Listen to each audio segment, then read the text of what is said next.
This is the Lone Crater YouTube. We hope this video helps. You're going to start by verifying the basics so you don't chase the wrong problem. First, make sure your iPhone 13 has the latest iOS and carrier settings. Outdated firmware often blocks tethering. Once done, open Settings and enable Personal Hotspot, then toggle cellular data off and on to re-register with the network. Restart the phone and flip Wi-Fi and Bluetooth. These quick resets clear temporary glitches and prepare your device for a stable hotspot connection. Now focus on how devices actually join your hotspot and why they might fail.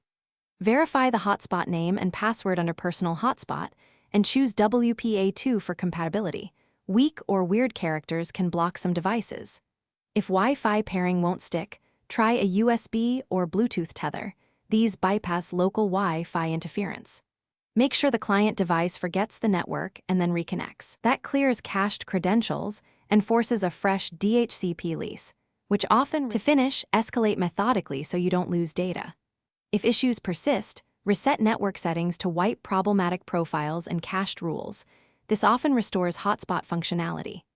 Make sure iOS is current and confirm your carrier allows tethering on your plan, since some restrictions are enforced server-side. If none of this works, back up your phone and perform a factory reset, then restore. This removes deep software corruption. One troubleshooting tip. If tethering is suddenly blocked, contact your carrier first. They can tell you if provisioning changed. Thanks for watching. Consider subscribing if we helped you.